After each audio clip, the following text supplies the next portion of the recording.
हरे कृष्णा। आप सभी का स्वागत है आज के सत्र में। हम प्रार्थना से शुरू करेंगे। ओम अज्ञानतिमिरन्धस्य ज्ञानाञ्जनशलाकया चक्षुरुन्मीलितं येन तस्मै श्रीगुरवे नमः। श्रीचैतन्यमनोभीष्टं स्थापितं येन भूतले स्वयं रूपः कदा मह्यं ददाति स्वपदान्तिकं।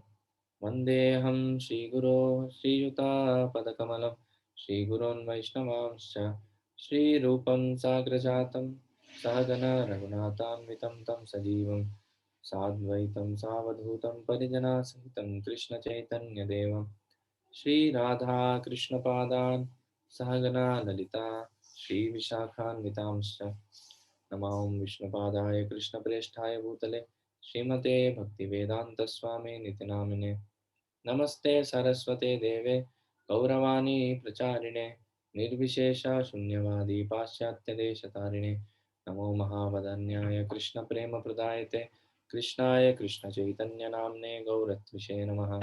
हे कृष्णा करुणा सिन्धो दीनबन्धो जगत्पते गोपेश गोपिकान्त राधाकान्त नमोऽस्तुते तप्त काञ्चन गौराङ्गी राधे वृन्दावनेश्वरि वृषभानुसुते देवी प्रणमामि हरिप्रिये वाञ्छाकल्पतरुभ्यश्च कृपासिन्धुभ्येव च पतितानां पावनेभ्यो वैष्णवेभ्यो नमो नमः। जय श्री कृष्ण चैतन्य प्रभु नित्यानंद श्री अद्वैत गदाधर शिवासादि गौरभक्तवृंद। हरे कृष्णा कृष्णा कृष्णा हरे हरे हरे राम राम राम हरे हरे।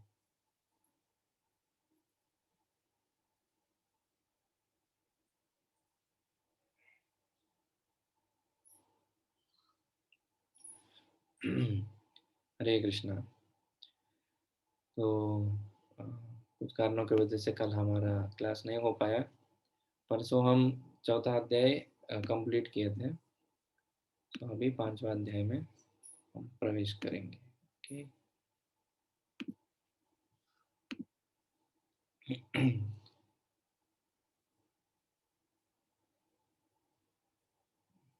ये चैप्टर 4।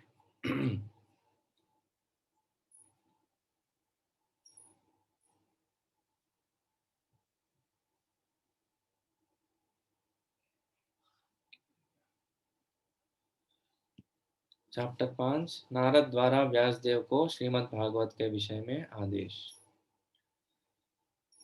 ओम नमो भगवते वासुदेवाय। ओम नमो भगवते वासुदेवाय। ओम नमो भगवते वासुदेवाय।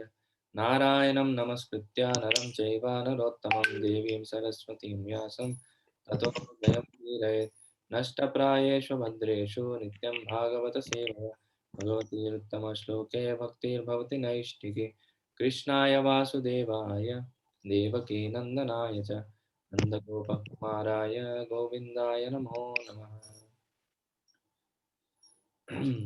सूत उवाच अततं सुखमासीन उपासीनं बृहत्सवाः देवर्षि प्राह विप्रर्षिं वीणापानि स्मयन्निव।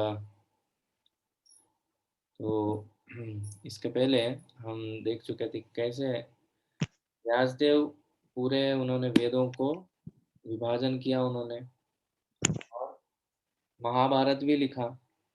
उसके बाद भी मन में असंतृप्ति हो रहा था कि कुछ तो मिसिंग फैक्टर है इसमें। उनको कुछ तो असंतृप्ति हो रही थी। इतना मेहनत करने के बाद, इतना भगवान के बारे में बताने के बाद, या मतलब वो सोच रहे थे कि भगवान के बारे में बताया उन्होंने, पर उन्होंने बताया नहीं।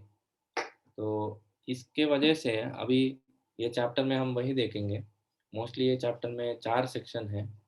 पहले सेक्शन में 1 से 7 श्लोक तक आप देखेंगे कैसे नारद मुनि जो है वो व्यासदेव को, या एक्चुअली व्यासदेव जो है वो नारद मुनि को बता रहे हैं कि क्या उनका प्रॉब्लम है।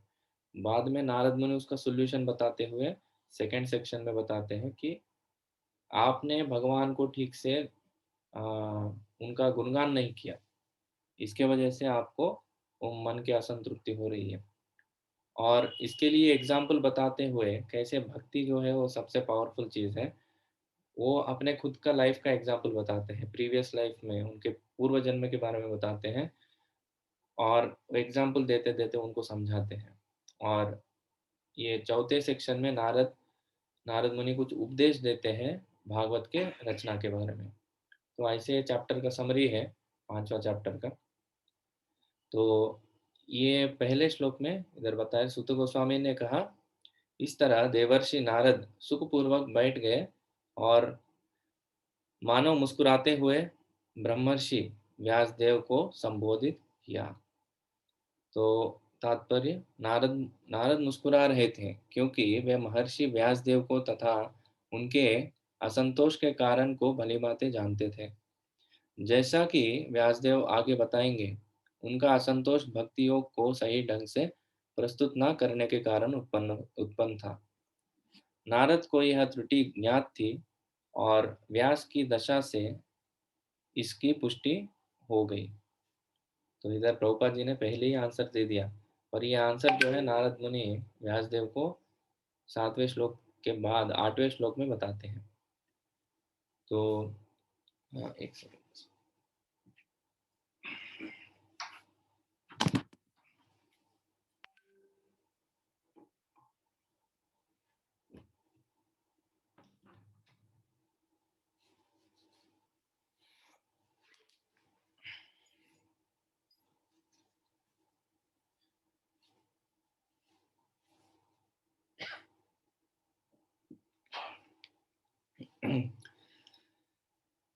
तो अभी नारद मुनि जैसे आगमन हुआ उनका उनका आदर सत्कार करके उनको बिठाया, पर ये मुस्कुराने के पीछे हमारे आचार्य लोग टीका देते हैं कि नारद मुनि को पता था अभी अगला जो वो शब्द बोलेंगे, अगले शब्द जो वो बोलेंगे उससे हमको पता चलता है वो व्यासदेव जी का एक तरह से थोड़ा मजाक उड़ा रहे थे। कैसे मजाक उड़ा रहे थे?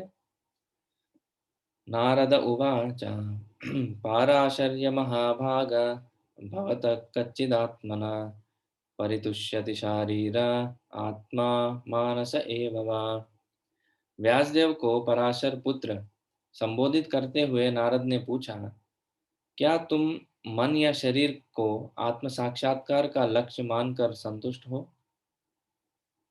तो वो बोल रहे हैं कि आपने इतने सारे वेद में ये इतने सारे दूसरे अलग अलग चीजें बताया आपने, तो आप ये सब बता के संतुष्ट हो क्या?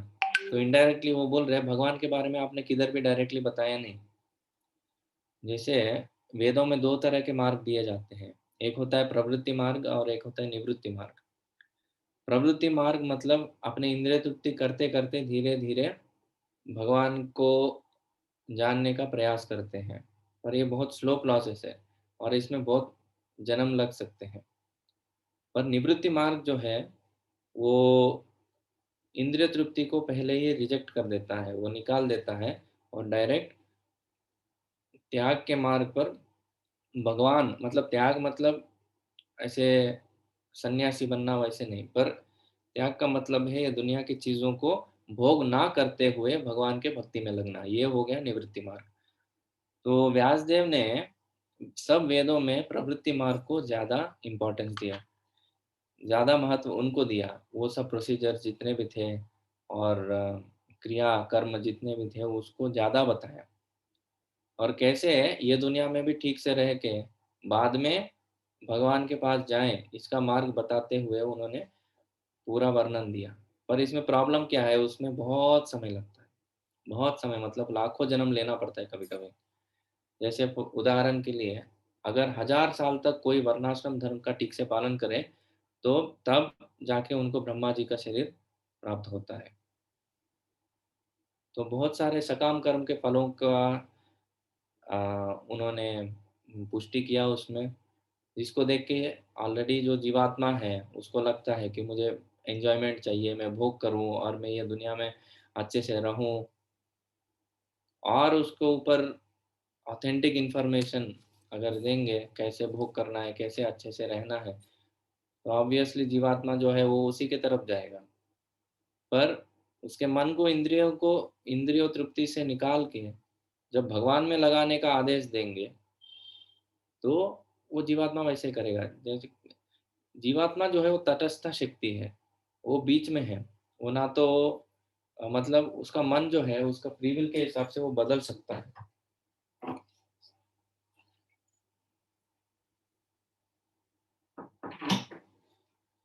तो फ्री विल के हिसाब से वो बदल सकता है। उसको या तो भगवान के साथ रहना है या तो माया के साथ रहना है। दोनों जगह नहीं रह सकता, उसको चूज करना पड़ेगा। उसको जैसे एडवर्टाइजमेंट करेंगे वो वैसे बदल जाएगा।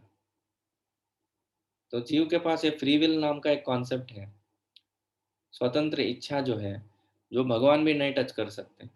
इसलिए भगवान हमको उधर से इधर भेज देते हैं ताकि ठीक है भाई, आपको मेरे सिवा आपको है ना क्या बोलते हैं एंजॉय करना है तो इधर तो नहीं कर सकते, क्योंकि गोलोक धाम में या भगवत धाम में, वैकुंठ में भगवान ही स्वामी है। उधर हम सब उनके दास हैं, हमारा अस्तित्व ही दासत्व का है। पर अगर वो नहीं मानते हुए अगर कोई जीव अपने खुद के बल पे एंजॉय करना चाहता है, भोग करना चाहता है, तो बोलते हैं ठीक है, आपके लिए अलग से दुनिया बनाया, तो आप भौतिक दुनिया में आइए, आप एंजॉय करने का प्रयास कीजिए इधर। तो आया उसी पर्पस के लिए, उसको एंजॉयमेंट चाहिए। फिर से वही उसको बताएंगे जीवात्मा, उसको जहरात करेंगे, उसका एडवर्टाइजमेंट करेंगे, तो ऑब्वियसली वो इंद्रिय तृप्ति की तरफ ही देखेगा। जैसे अगर आप सोचिए सड़क पे जा रहे हैं और जैसे बीच में एडवर्टाइजमेंट बोर्ड आते हैं ना, छोटे छोटे डिवाइडर के ऊपर या अगल बगल में, तो उसमें वो सड़क से स्टार्टिंग से एंड तक अगर लिखा है एयरटेल एयरटेल एयरटेल एयरटेल, तो अंत तक जाने तक वो क्या करेगा, एयरटेल ही खरीदेगा। इतना उसके दिमाग में घुसा दिया है एयरटेल एयरटेल करके। तो एडवर्टाइजमेंट इंडस्ट्री ऐसे ही काम करता है। ये पूरा हमारे जो फ्री विल स्वतंत्र इच्छा जो है जीव का, वो चॉइस मेकिंग वाला जो पार्ट है उसके वजह से चलता है। आप उसको बोलेंगे ये अच्छा है, अगर वो कन्विंस हो गया तो वो ले लेगा। तो वेद व्यास जी ने वही किया, वेद लिख के वो कन्विंस किया उनको कि इंद्रिय तृप्ति करते करते भी आप भगवान को पा सकते हैं। तो उन्होंने उन्होंने वैसा क्या बोलते हैं, जीवात्माएं वैसा वो व्हाट इज बिहेव करने लगेंगे। तो यही प्रॉब्लम था और कुछ नहीं।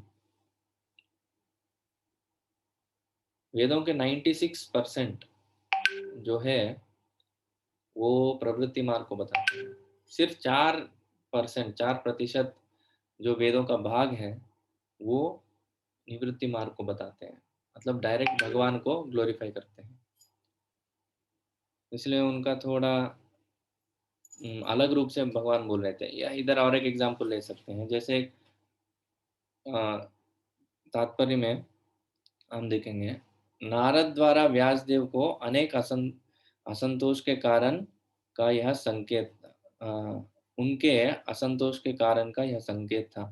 व्यासदेव को अत्यंत शक्ति संपन्न ऋषि पराशर के वंशज होने के कारण असामान्य पैतृक अ, विशेषाधिकार प्राप्त था, जिससे उनके असंतुष्ट रहने का कोई कारण नहीं होना चाहिए था। मतलब वो जिस परिवार से आ रहे थे, जिस कुल से आ रहे थे, वो बहुत बड़ा था। मतलब पराशर मुनि जो थे ना, वो बहुत शक्तिशाली थे, और खुद व्यासदेव भी बहुत पहुंचे हुए भक्त थे।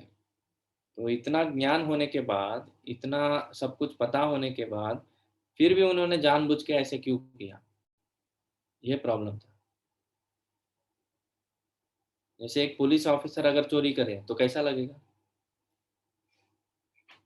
जो धर्म का रक्षा करना चाहिए, जो पुलिस ऑफिसर चोर को पकड़ना चाहिए, अगर वही पुलिस चोरी करेगा तो कितना बुरा लगता है, आज दिखने में कितना गंदा लगता है। वैसे ही अभी व्यासदेव सब कुछ जानते थे, पूरे पूरे वेद वो जानते थे, फिर भी वो वेद लिखते वक्त वो क्या किए, निवृत्ति मार्ग को बताया नहीं, प्रवृत्ति मार्ग को बताया। ये पुलिस चोरी करने जैसा हो गया। तो इसलिए नारद जी इधर डांट रहे हैं। उनका हंसने का मतलब एक्चुअली इधर उनका मजाक उड़ाना। वो हंस रहे मतलब खुश होके नहीं हंस रहे, अलग से हंस रहे वो। जिज्ञासितं सुसम्पन्नं अपि ते महदद्भुतं कृतवान् भारतं यस्त्वं सर्वार्थपरिबृंहितम्। पर इधर बोल रहे हैं कि आपने जो कार्य किया वो सामान्य नहीं है, बहुत बड़ा काम किया आपने। महाभारत लिखा, वेदों का विभाजन किया, बहुत मेहनत किया आपने। तुम्हारी जिज्ञासाएं पूर्ण है और तुम्हारे अध्ययन भी भली भांति पूरा हो चुका है। इसमें संदेह नहीं है कि तुमने एक महान एवं अद्भुत ग्रंथ महाभारत तैयार किया है, जो सभी प्रकार के वैदिक फलों मतलब पुरुषार्थों की विशद व्याख्या से युक्त है। तात्पर्य, व्यासदेव के विषाद का कारण उनमें पर्याप्त ज्ञान का अभाव अभाव नहीं था, क्योंकि छात्र के रूप में उन्होंने वैदिक साहित्य का पूर्ण अवगाहन किया था, जिसके फलस्वरूप उन्होंने महाभारत का संकलन किया, जो वेदों की पूर्ण व्याख्या से समन्वित है। तो उनमें ज्ञान की कुछ भी कमी नहीं थी, फिर भी उन्होंने ऐसा किया। और चार पुरुषार्थ हम जानते हैं, धर्म अर्थ काम मोक्ष के बारे में अच्छे से बताया। हालांकि हम मोक्ष सुन के लगता है कि ये अभी आध्यात्मिक चीज है, और मोक्ष जो है वो आध्यात्मिक नहीं है, क्योंकि मोक्ष की इच्छा वो भी एक स्वयं स्वयं का इच्छा माना जाता है। एक भक्त का भाव ये रहता है कि मम जन्मनि जन्मनीश्वरे भवतात् भक्ति रहे तो की त्वयि। आप भगवान मुझे किधर भी रखिए, आप मेरे को स्वर्ग में रखिए या नरक में रखिए, मैं सिर्फ आपका सेवा के लिए बना हूँ। पर जो मोक्ष चाहते हैं, जो योगी जन रहते हैं या ज्ञानी लोग जो रहते हैं, ज्ञान मार्ग पे चलने वाले, उनका लक्ष्य मोक्ष रहता है। मतलब वो ये दुनिया से छुटकारा पाने का जो इच्छा रखते हैं, वो इच्छा के वजह से वो इम्प्योरिटी उनमें रहता है। तो भगवान का भक्त जो रहता है उनमें तनिक मात्र भी ये इच्छा नहीं रहता। वो बोलते हैं, न धनम न जनम न सुंदरीम कविताम वा जगदीश कामये मम जन्मनि जन्मनीश्वरे भवतात् भक्ति राहे तु गीत। मुझे और कोई भी इच्छा नहीं है भगवान, मुझे और कोई भी इच्छा नहीं है, सिर्फ आपका दास बनना है, आपका सेवक बनना है। आप मुझे किधर भी रखिए। तो ये भक्त का स्वभाव रहता है। इसलिए भक्ति भगवान को भी भक्त वत्सल बोला जाता है। वो योगी वत्सल या ज्ञान वत्सल नहीं होते। भक्त वत्सल क्यों बोला जाता है भगवान को? क्योंकि भक्त इतने प्रिय रहते हैं, सिर्फ अपने शक्ति पे वो भगवान को नहीं पाना चाहते, मतलब अपने शक्ति के ऊपर वो निर्भर नहीं रहते हैं। जो ज्ञानी और योगी जन जो है अपने शक्ति के ऊपर निर्भर रहते हैं। उनको लगता है कि मेरे तपस्या से या मेरे योग साधना से मैं भगवान को प्राप्त करूंगा। ज्ञानी लोगों को लगता है कि मेरे ज्ञान के वजह से मैं भगवान को प्राप्त करूंगा। पर भगवान को ऐसे नहीं प्राप्त किया जा सकता है। भगवान जब अपने आप को दिखाना चाहते हैं तभी हम भगवान को जान सकते हैं। भक्त लोगों का इसका विपरीत जो भाव है वो रहता है, भगवान मेरा तो शक्ति नहीं है कुछ भी आपको पाने के लिए, पर आप अगर चाहते हैं, आप कृपा करना चाहते हैं, तो अपने आप को आप दिखा सकते हैं। ये भक्तों का भाव रहता है। जैसे कहानी आता है, एक छोटा सा पंछी रहता है, वो एक बार अंडे देता है। तो अंडे जो है समंदर के तट पे रहता है। तो समंदर आके वो अंडों को लेके जाता है। तो और ये छोटा सा पक्षी आके वो समंदर समंदर को बोलता है कि आप मेरे अंडे क्यों लेके गए? तो समंदर कुछ बोलता नहीं, उधर से सिर्फ हंसते रहता है। आप मेरे अंडे वापस कर दो, नहीं तो मैं आपको सुखा दूंगी। बोलते मैं समुंदर को सुखा दूंगी। तो समुंदर जो है वो जोर जोर से हंसने लगता है। बोलता आप मेरे को सुखाओगे, तो ट्राई करो। तो छोटा सा पंछी जो है वो ट्राई भी करने लगा, वो स्टार्ट किया। उसने इधर से थोड़ा पानी ले रहा था अपने मुंह में, उधर जाके फेंक रहा था। इधर से पानी ले रहा था, उधर से फेंक रहा था। तो आपको क्या लगता है, इसका ये प्रयास से समंदर कभी सूखेगा? नहीं, कभी नहीं सूख सकता। पर ये लोग जो है ना, ये योगी और ज्ञानियों के जैसे हैं, या उनको लगता है कि अपने बल से आप हम समंदर को पार कर लेंगे। पर क्या होता है, ये अगर पक्षी ये प्रयास देख के जो गरुड़ जी देखते हैं कि भाई ये तो बहुत मेहनत कर रहा है, थोड़ा मदद करना चाहिए इसका, तो वो आके समुद्र देव को बोलते हैं कि भाई तुम अंडे दे दो, नहीं तो मैं आपको सुखा दूंगा। उनको तो पता है गरुड़ जी, अगर कुछ उनको संभव है ये चीज, वो भगवान विष्णु के वाहन है, तो तब वो अंडे दे देते हैं। तो ये जो उनका निर्भर होने का जो व्यक्तित्व है, वो भक्तों का है। बोलते मेरे प्रयास से कुछ नहीं होता, पर वो प्रयास करेंगे भगवान के कृपा को आकर्षित करने के लिए।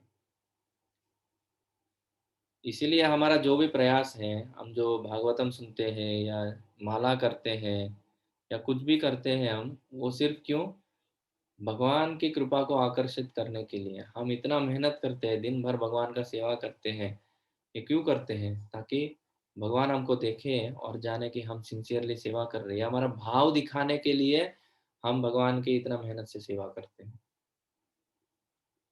ऐसे नहीं कि हमारे ये मेहनत से भगवान हमको प्राप्त होंगे, इसका कुछ गारंटी नहीं है। अगर सोचिए, अगर 1000 माला करने से भगवान प्राप्त होते थे, ऐसा कुछ कैलकुलेशन होता, तो सबको कोई सब कुछ छोड़ के 1000 माला ही क्यों ना करे। 10,000 माला, सोचिए 1 लाख माला में किसी को बोले आप 1 लाख माला कर लो और भगवान आपको मिल जाएंगे, तो सब लोग बैठेंगे ना, सब भगवत धाम आपको मिल जाएगा बोले, तो ऐसे कुछ ऑफर दे दिया। तो ऐसा कुछ कुछ भी नहीं है। आप एक माला जपिए, 1 लाख जपिए, 10 लाख, अनंत माला जपिए, कुछ भी नहीं होने वाला है। जब तक भगवान अपने ऊपर प्रसन्न नहीं होते, हम उसका कुछ भी फायदा नहीं है। तो कोई कोई 1 माला से भी भगवान को प्रसन्न कर लेता है, कोई कोई 10 लाख माला के बाद भी भगवान को प्रसन्न नहीं कर पाता है। क्यों, ऐसा क्यों? हाँ, कोई कोई 1 माला में भी भगवान को प्रसन्न कर लेता है, पर कोई कोई इतने साल से भक्ति कर रहे हैं, इतने ये इतने माला जपे हैं, फिर भी लगता नहीं उनको कुछ साक्षात्कार है या भगवान उनके ऊपर प्रसन्न है, ऐसा लगता नहीं है। क्यों, ये डिफरेंस क्यों है? कोई बता सकते हैं ये डिफरेंस क्यों है?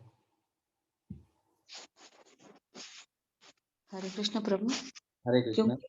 क्योंकि हम भक्ति से नहीं कर पाते हैं, वो भाव नहीं रहता है, वो प्रेम नहीं रहता है शायद। एग्जैक्टली तो भाव जो है, वो सबसे इम्पोर्टेंट चीज है इधर। वो जो भाव नहीं रहेगा ना, तो हम कितना भी कुछ करें, कुछ भी उसका फायदा नहीं है। इसलिए भगवान को भावग्राही जनार्दना बोलते हैं। भगवान भाव को देखते हैं, मेन इम्पोर्टेंट। सुदामा ने उनके लिए रत्न वैडूर्य मोतियां नहीं लाए थे, वो सिर्फ थोड़ा पोहा लेके आए थे। उसमें 2 मुट्ठी खा के उनको पूरा दुनिया भर का संपत्ति दे दिया था। तीसरा मुट्ठी खा के वो लक्ष्मी जी को देने वाले थे। रुक्मिणी आके रोकती है, भाई मैं रहना चाहता हूँ आपके साथ रहना चाहती हूँ आपके साथ, आप मुझे मत दे दीजिए। तो भगवान भावग्राही जनार्दन है, वो भाव उनको चाहिए कि हम उनको प्रेम करते हैं, हम उनको चाहते हैं। हमारे दैनिक जीवन में भी हम देखते हैं, कोई हमको कितना भी कुछ दे या कितना भी कुछ ना दे, कुछ फर्क नहीं पड़ता है। हमारे प्रति जो प्रेम दिखाते हैं, जो भाव हम हमारे प्रति रखते हैं या हम उनके प्रति रखते हैं, यह महत्वपूर्ण है ना। बाकी चीजें तो आते रहती है जाते रहते हैं, उसका कुछ नहीं है। वैसे ही भगवान के साथ भी है। हम भगवान के संबंधी जब कार्य में लगते हैं, तो हमारे भाव कैसे होने चाहिए, ये श्री चैतन्य महाप्रभु ने अपने शिक्षाष्टकम में बताया। तृणादपि सुनीचेन तरोरपि सहिष्णुना अमानिना मानदेन कीर्तनिया सदा हरि। तृणादपि सुनीचेन, त्रिनका से भी कम मतलब तिनका से भी हमको नम्र बनना पड़ेगा। एक घास का तिनका जो रहता है वो कितना नम्र रहता है, उसके ऊपर कोई भी आके पैर डालता है और कोई भी आके कुछ भी डाल देता है उसके ऊपर, कभी वो उठ के वापस उठ के बोलता नहीं है तुमने ऐसे क्यों किया वैसे क्यों किया। नम्र भाव रहना चाहिए। और दूसरा चीज बोलते हैं तरोर अपी सहिष्णुना, मतलब पेड़ से भी ज्यादा हमको सहिष्णु होना पड़ेगा। कोई हमको कुछ भी कहे, कोई हम हमारे साथ कैसे भी व्यवहार करे, कभी पेड़ जो उसको काटता है उसको भी वापस कुछ बोलता नहीं है। मतलब हमको भी अगर शोषण कोई कर रहा है, बहुत लोग ये क्वेश्चन पूछते हैं प्रभु भक्त बनने के बाद अगर हमारा शोषण कोई कर रहा है, हमको एक्सप्लॉइट किया जा रहा है, तो हमको क्या करना चाहिए। महाप्रभु तो बोले कुछ करो मत। मतलब भक्तों के संग में, बाहरी दुनिया में अगर कोई एक्सप्लॉइट कर रहा है तो उसका डील करने का तरीका अलग है। भक्तों के संग में अगर हमको कोई कुछ बोल रहे हैं, कुछ कह रहे हैं, तो तरोर अपि सहिष्णुना। इसके लिए एक बहुत अच्छा कहानी है, हम सुनेंगे। अमानिना मान देना।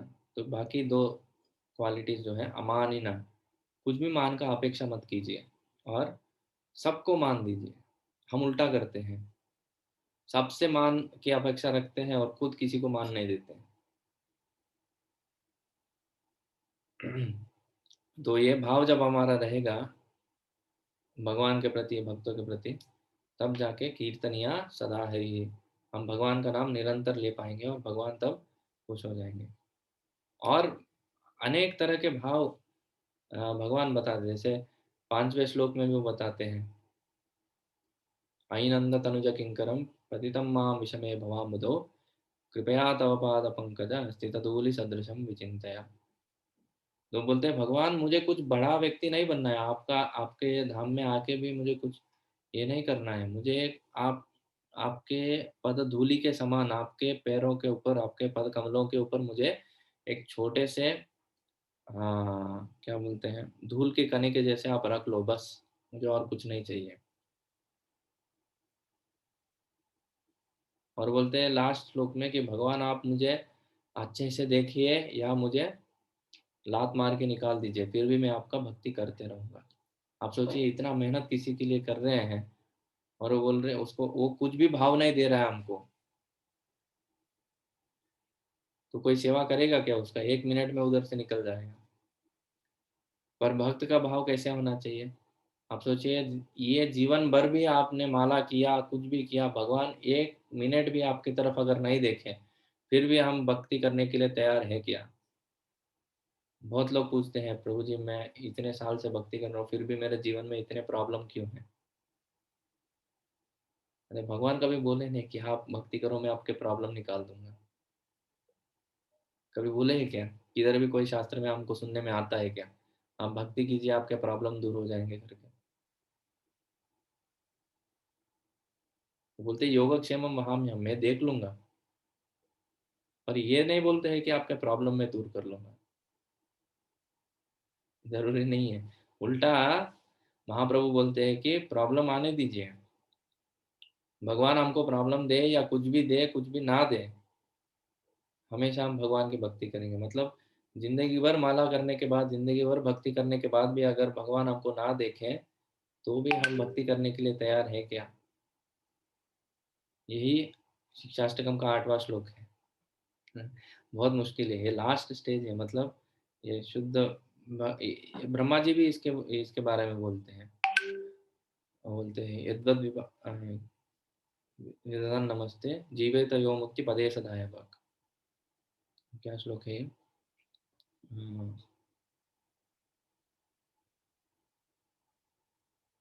भूल गया। वो बोलते हैं जो अपने कर्मों को अ, स्वीकार करके भगवान के प्रति वो ग्रेटफुल रह के, मतलब कृतज्ञ रह के उनका भक्ति जो करता है वही भगवत धाम जाने के लिए, हाँ ये है। तो एनीवे, एक छोटा सा स्टोरी है। एक बार गुरु जी रहते हैं, उनका एक छोटा सा शिष्य रहता है। तो ये शिष्य जाके भगवान गुरु जी से बोलते हैं कि गुरुजी भक्ति करते वक्त हमको कैसे डिस्टर्ब नहीं होना चाहिए? आप कुछ बताइए इसके बारे में। सेवा हमारा निरंतर कैसे रहना चाहिए? हाँ, हमारा सेवा निरंतर कैसे रखना चाहिए? कभी सेवा भाव जो है कम कैसे नहीं होना चाहिए, या सेवा कभी टूटना नहीं चाहिए कैसे? तो बोलते हैं ठीक है, आप एक काम करो, आज रात स्मशान में जाओ और उधर एक लाश को ढूँढो और उसको बहुत गुणगान करो, उसका ग्लोरीफाई करो, उसको चढ़ाओ। हुँ, तो शिष्य ऐसे ही रात में जाता है और स्मशान में और एक लाश को ढूँढता है, उसको बहुत गुणगान करता है, बहुत ग्लोरीफाई करता है।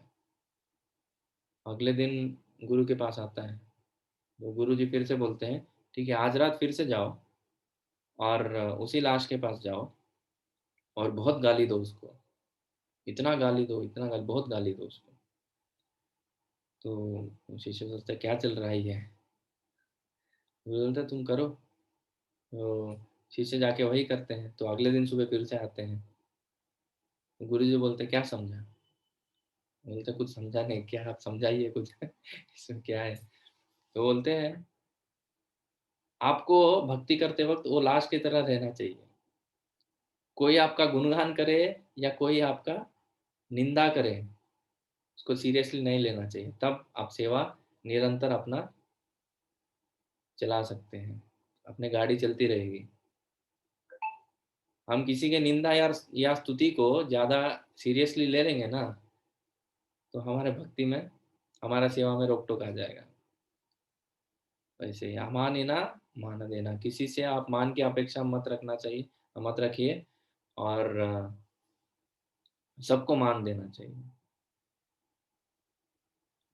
ये मैं क्यों बोल रहा था? हाँ, भावग्राही जनार्दन, जो भगवान जो है सिर्फ भाव देखते हैं, ये सबसे इम्पोर्टेंट है। हम कितना दे रहे हैं भगवान को, ये महत्वपूर्ण नहीं है।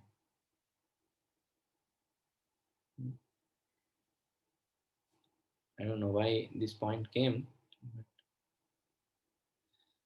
ओके, चौथा श्लोक। जिज्ञासितमधीतं च ब्रह्म यत् सनातन ब्रह्म यत् सनातनं तथापि शोचस्यात्मानं कृतार्थ इव प्रभो। तुमने निराकार ब्रह्म विषयक एवं उससे प्राप्त होने वाले ज्ञान को भलीभांति लिपिबद्ध किया है। तो इतना सब होते हुए, हे मेरे प्रभु, आपने अपने को व्यर्थ समझकर हताश होने की क्या बात है?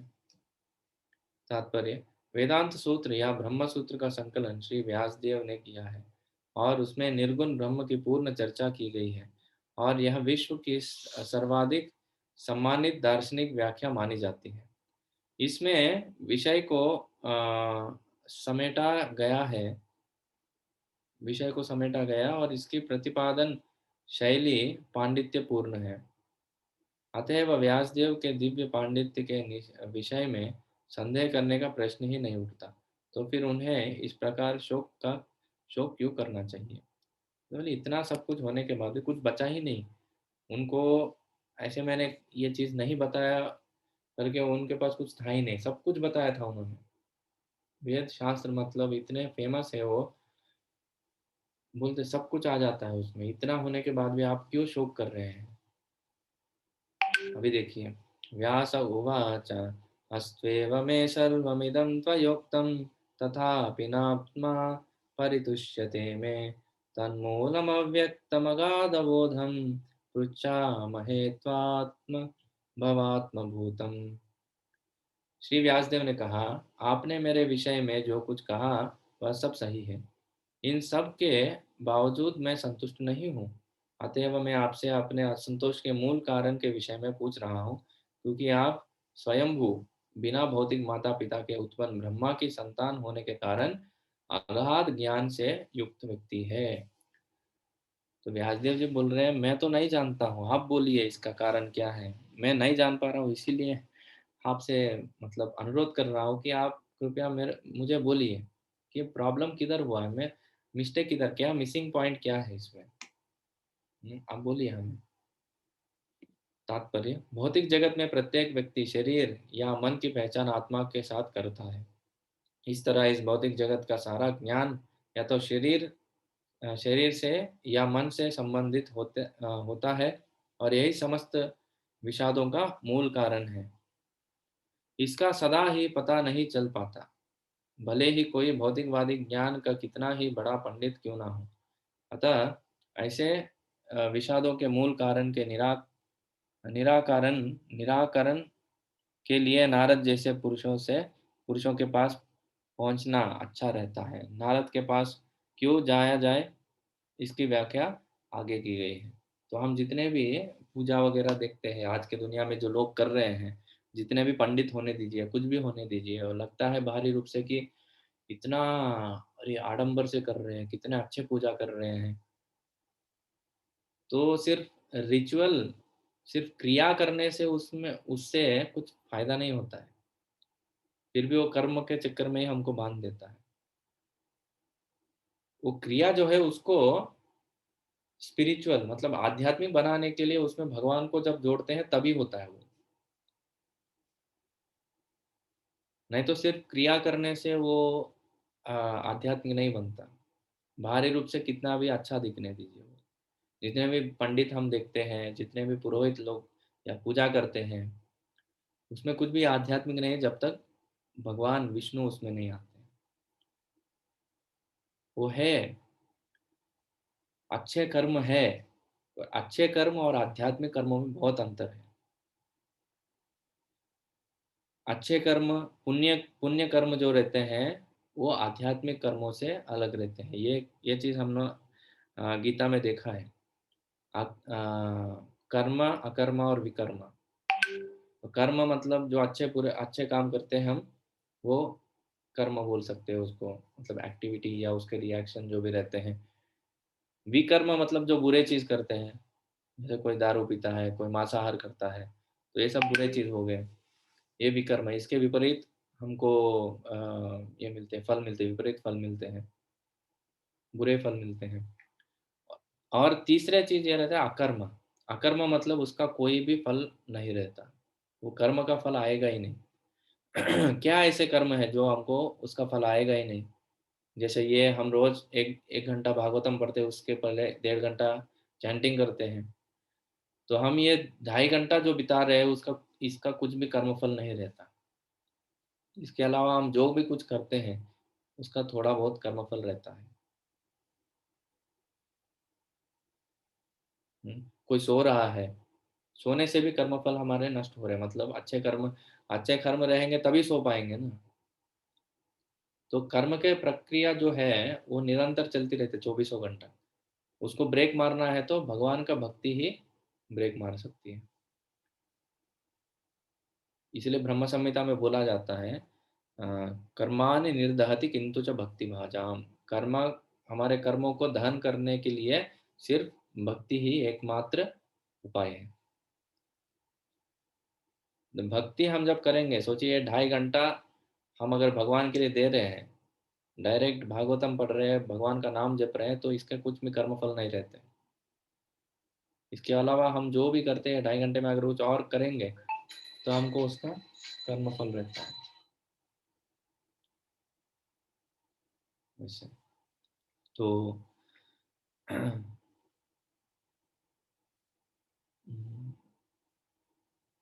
क्यों बताएं इसको।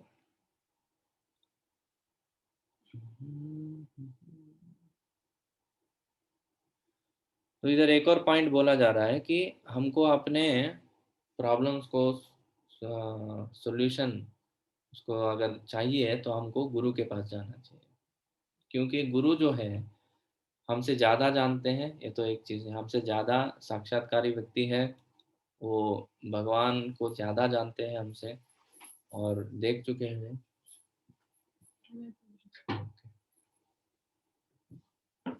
तो इसलिए हम जब उनके पास जाएंगे तो वो स्पिरिचुअल सॉल्यूशन हमको दे सकते हैं। भौतिक सॉल्यूशन तो आपको ऐसे भी मिल जाएगा। भौतिक दुनिया में अगर भौतिक लेवल पे हमको अगर सॉल्यूशन चाहिए तो बहुत सारे सॉल्यूशन मिल जाएंगे। पर अगर आध्यात्मिक लेवल पे सॉल्यूशन चाहिए किसी चीज़ का तो गुरु के पास जाना चाहिए। फिर भौतिक प्रॉब्लम्स का अगर हम भौतिक सॉल्यूशन निकालेंगे तो और ज़्यादा भौतिक प्रॉब्लम्स को वो क्रिएट करेगा। पर भौतिक हमारे कष्टों के लिए हम अगर आध्यात्मिक उपाय ढूँढेंगे, तो वो परमानेंट सॉल्यूशन है। जैसे इसके लिए प्रभुपाद जी एक एग्ज़ाम्पल देते हैं, अगर हमारे शरीर में किधर फोड़ आ गया, तो या रैशेस आ गए पूरे शरीर में, तो हम क्या करते हैं, क्रीम लगाते हैं, वो चले जाता है। फिर थोड़े दिन के बाद अगर इधर वो फोड़ा आया, तो उधर क्रीम लगाया, वो चला गया। इधर से निकल के इधर आता है, इधर क्रीम लगाएँगे, इधर आता है, फिर इधर लगाएँगे। तो ये क्रीम लगाना जो है ना, वो ऊपर का ये है, ऊपर ही उसका उपाय है। पर उसका मूल जो है, वो वो फोड़ क्यों आ रहे हैं हमारे, ये रैशेस क्यों आ रहे हैं हमारे शरीर के ऊपर? क्योंकि जो रक्त रहता है हमारे अंदर, खून रहता है, वो इम्प्योर हो गया, उसकी उसमें कुछ मिलावट हो गया। वो इम्प्योर हो गया, इसीलिए स्किन के डिजीज़ेज़ आते हैं। ये जान के अगर कोई खून को ठीक करता है, उसको प्योर करता है, तो किधर भी आएँगे ही नहीं। तो भौतिक उपाय जो है हमारे जीवन में, वो क्रीम लगाने जैसे है। वो इधर से जाएगा तो इधर आएगा, इधर से जाएगा तो किधर और आएगा, पीठ के ऊपर। पर अगर खून को साफ करेंगे हम, वो कैसा है, वो आध्यात्मिक सॉल्यूशन जैसा है। वो पूरा मूल से उसको ये निकाल देता है, प्रॉब्लम आएगा ही नहीं बाद में। वैसे ही हमारे जितने भी भौतिक कष्ट हैं, उसके लिए आध्यात्मिक उपाय ढूँढना चाहिए। कभी भी हमको भौतिक उपाय अप्लाई नहीं करना चाहिए। लोग क्या करते हैं, अगर सोचिए कोई बाल हमारे सफ़ेद हो गए, तो गोदरेज हेयर डे डालते हैं। तो हेयर डे डालने से क्या बाल काले हो जाते हैं क्या? नहीं, जो उगने वाले बाल जो है तो सफ़ेद ही आएगा ना। तो इसका आध्यात्मिक सॉल्यूशन क्या है? अभी आप बोलिए ठीक है, हमारा बाल सफ़ेद नहीं हो रहा है, इसके लिए आध्यात्मिक सॉल्यूशन क्या है? वो बोलते हैं 2.14 क्या है वो? 1 सेकंड।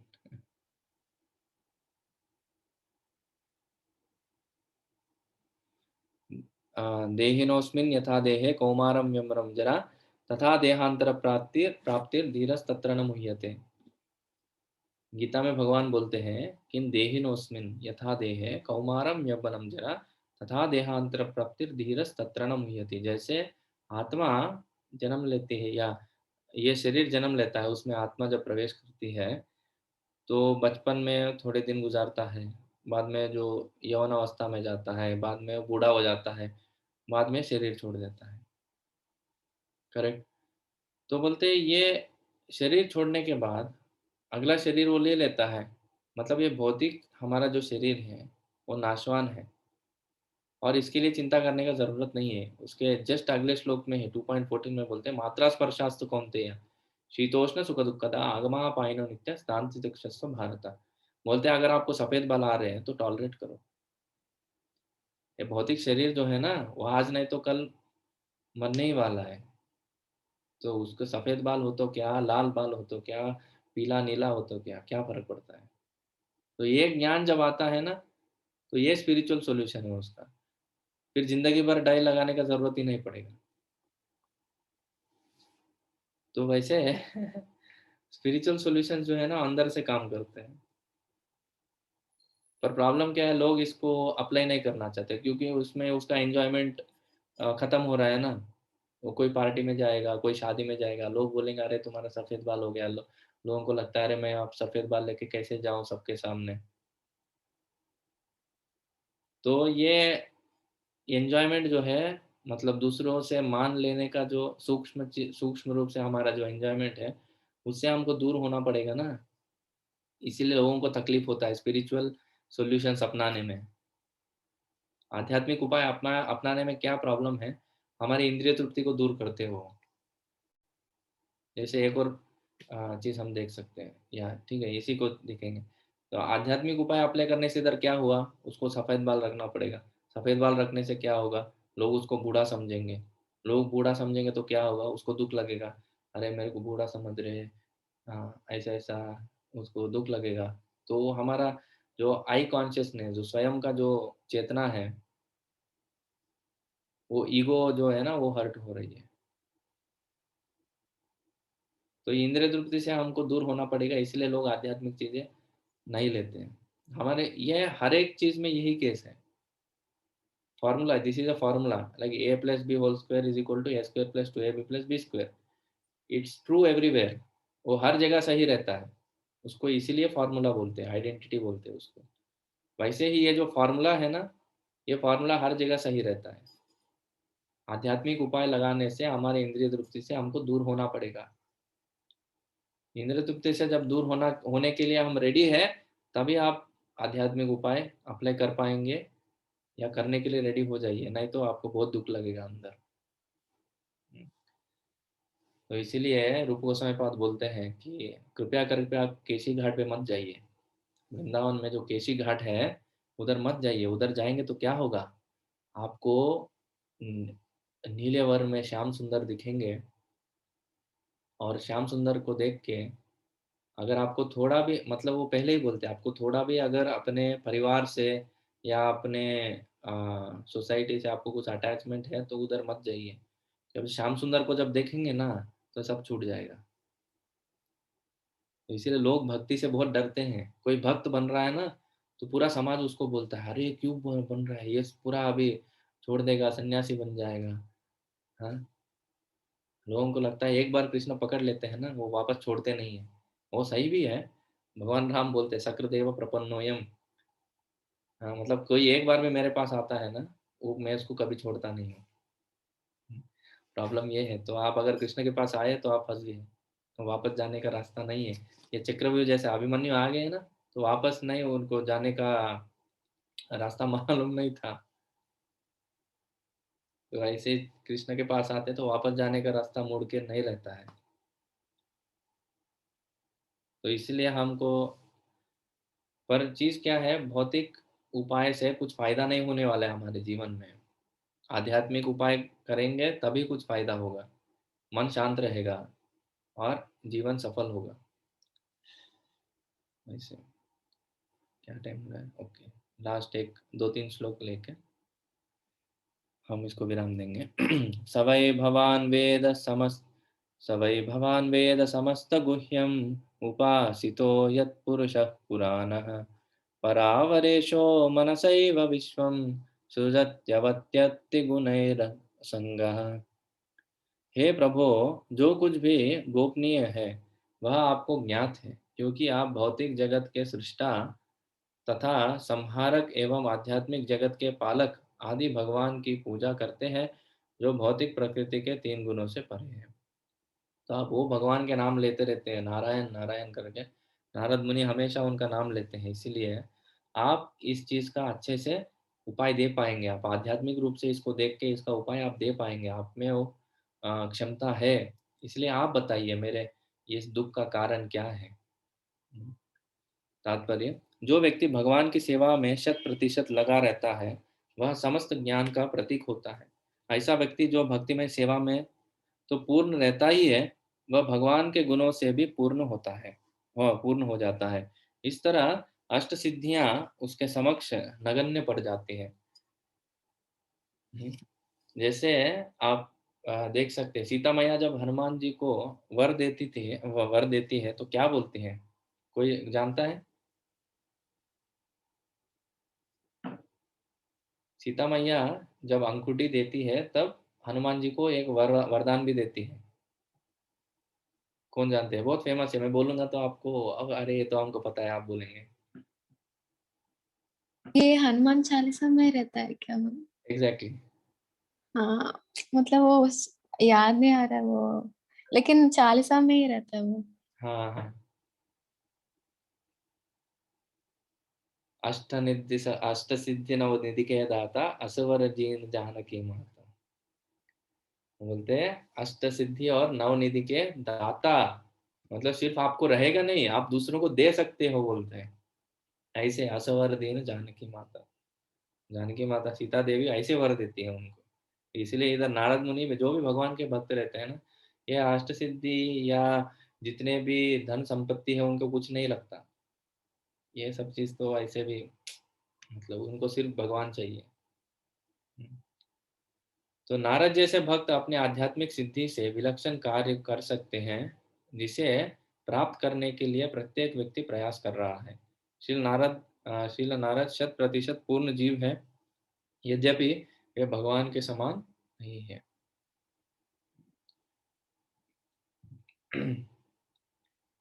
त्वं पर्यटन् नरक इव त्रिलोकी, मन्तश्चरो वायुरिवात्मसाक्षी, परावरे ब्रह्मणि धर्मतो व्रतैः, स्नातस्य मे न्यूनं मलं विचक्ष्व।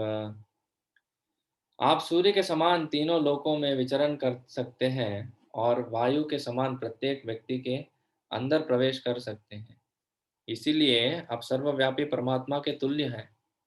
अतः आपसे प्रार्थना है कि नियमों तथा व्रतों का पालन करते हुए दिव्यता में लीन रहने पर भी मुझ में जो कमी हो उसे खोज निकालें। तो नारद मुनि हम देख सकते हो किधर भी जा सकते, कौन से भी लोक में उनको एंट्री फ्री है, कोई भी रोकता नहीं उनको। अजात शत्रु नारद मुनि कितने भी बड़ा राक्षस होने दीजिए, कितना भी बड़ा भक्त होने दीजिए, उनको नारद मुनि से कुछ प्रॉब्लम नहीं रहता।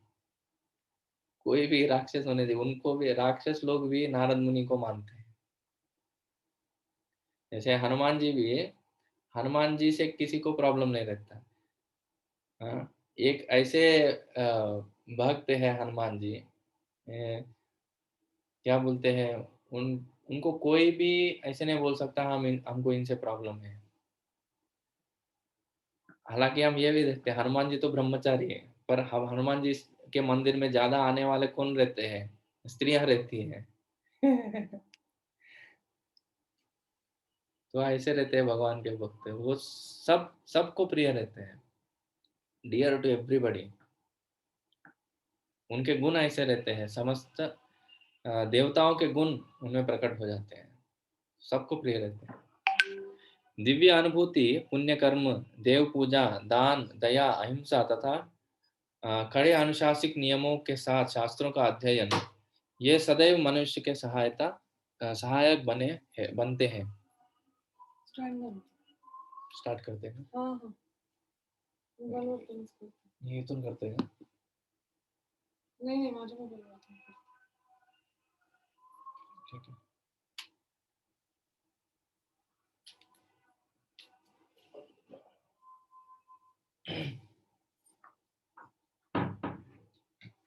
सॉरी, आज एक दूसरा सेशन कुछ तो स्टार्ट हो रहा है, तो इसलिए। श्री नारद उवाच भवातु नुदितप्रायं यशो भगवतो मलं, येनैवासो न तुष्येत मन्ये तद्दर्शनमखिलम्। श्री नारद ने कहा, वास्तव में तुमने भगवान के अलौकिक तथा निर्मल महिमा का प्रचार नहीं किया। जो दर्शन मतलब शास्त्र परमेश्वर की दिव्य इंद्रियों को तुष्ट नहीं कर पाते, वह व्यर्थ समझा जाता है। नारद मुनि इधर उधर कुछ भी नहीं बोले, डायरेक्ट अटैक। बोले आपने भगवान का गुणगान नहीं किया, इसीलिए आपको प्रॉब्लम हो रहा है। आपने ठीक से भगवान के भक्ति के बारे में लोगों को नहीं बताया। तात्पर्य, परमात्मा के साथ व्यक्तिगत जीव का वैधानिक संबंध उस शाश्वत स्वामी के नित्य दास होने का है। भगवान ने जीवों के रूप में अपना विस्तार इसीलिए किया है कि उन्हें उनसे प्रेम पूर्व सेवा प्राप्त हो सके और इससे भगवान तथा जीव दोनों को संतोष प्राप्त हो सकता है। वेदव्यास जैसे विद्वान ने वैदिक साहित्य में अनेक विस्तार किए, जिनका अंत वेदांत दर्शन में होता है, किंतु इनमें से किसी में भी भगवान की महिमा का प्रत्यक्ष गान नहीं हुआ था।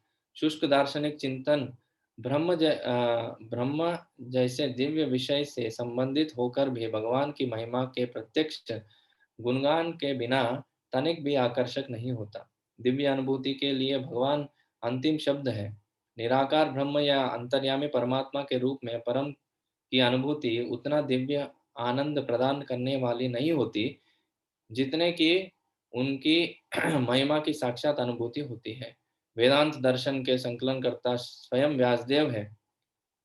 किंतु इसके रचयिता होते हुए भी वे विचलित हैं। अतएव उस वेदांत के पाठक तथा श्रोता उससे कौन सा दिव्य आनंद प्राप्त कर सकेंगे जिसकी प्रत्यक्ष व्याख्या व्यासदेव की ही नहीं। यही पर आवश्यकता प्राप्त हुई कि रचनकार वेदांत सूत्र की व्याख्या श्रीमद् भागवत के रूप में करे। हरि बोल। तो बोलते हैं इतने सारे वेद शास्त्र वेदांत सूत्र को लिखने वाले जो व्यासदेव हैं उनको ही असंतृप्ति हो रही है। तो ये जो ज्ञानी लोग उसको पढ़ते हैं और उससे कुछ आनंद प्राप्त करने का सोचते हैं तो उनको क्या मिलेगा? जो लिखे हैं उनको ही कुछ भी नहीं हो रहा है, जो पढ़ने वाले हैं उसको क्या मिलेगा? बोलते इसीलिए ये आवश्यकता पड़ी भागवत की रचना करने की। ये मूल कारण है। यथा धर्मादयश्चार्थ मुनिवर्यानुकीर्तिताः न तथा वासुदेवस्य महिमा ह्यनुवर्णितः। हे महामुनि, यद्यपि आपके धार्मिक कृत्य इत्यादि 4 पुरुषार्थों का विस्तार से वर्णन किया है, किंतु आपने भगवान वासुदेव की महिमा का वर्णन नहीं किया है। तो इधर भी वही पॉइंट बोल रहे हैं।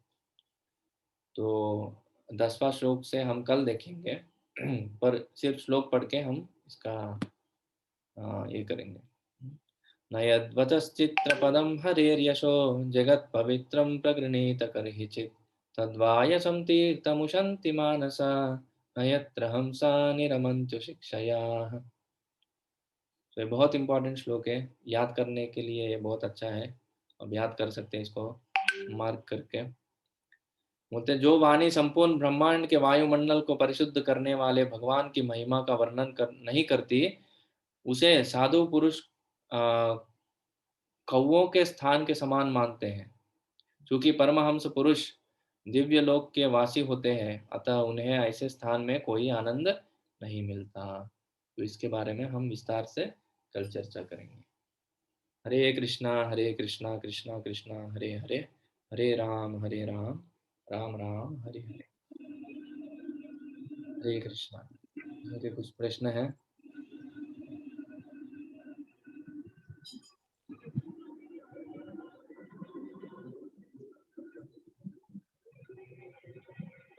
प्रभु जी, यस माता। ये वृंदावन में एक प्लेस बताया था आपने, केसी घाट करके। हाँ। मैंने एक सुना था एक प्लेस जहाँ पे हर शाम मतलब इवनिंग टाइम को ऐसे रास होता है। हाँ। ऐसा बोला जाता है कि गोपियाँ आती है और रास करती है। निधिवन है वो, निधिवन और सेवा कुंज।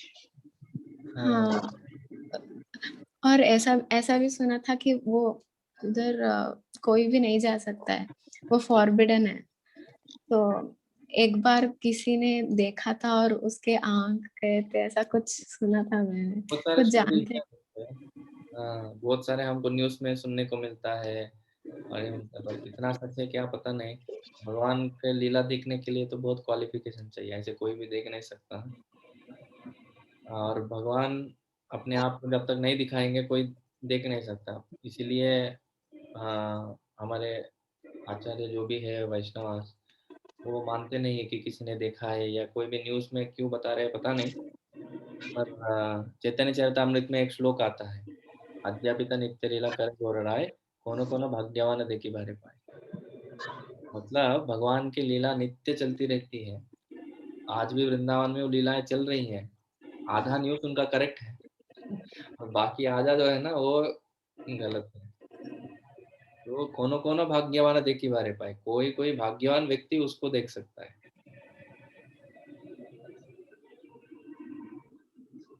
Thank you.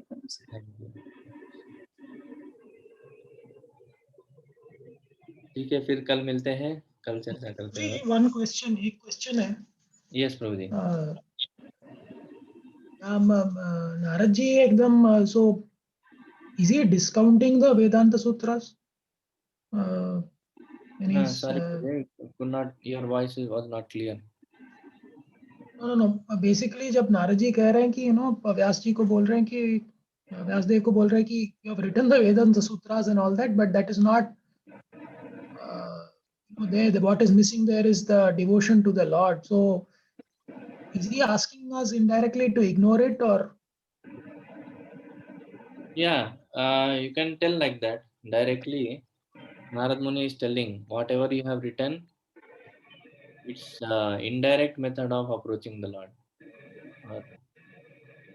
So in one way you can say that he's telling you ignore it directly, take to the devotional service only. How the Mahabharata also includes the Gita, no, Prabhuji? it includes the Gita, but people want, how it is, you already people want sense gratification, and most part of the Mahabharata is describing politics and such kind of scenes. Then people will be definitely attracted to them only. Although Krishna is speaking Bhagavad Gita, that is only one small chapter in one of the parvas. Krishna comes in between here and there, but most part is regarding the politics and the fights between brothers and how the dynasty is getting divided, all those things. So people are attracted to such kind of news. They read that and leave the part of Bhagavad Gita. That's the problem. Thank you, Prabhuji.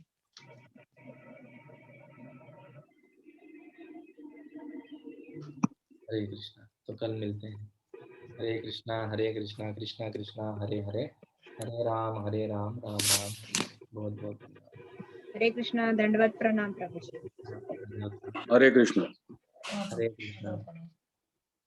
हरे कृष्ण प्रभु, दंडवत प्रणाम. Thank you. Thank you. Hare Krishna Prabhu ji, दंडवत प्रणाम. Thank you.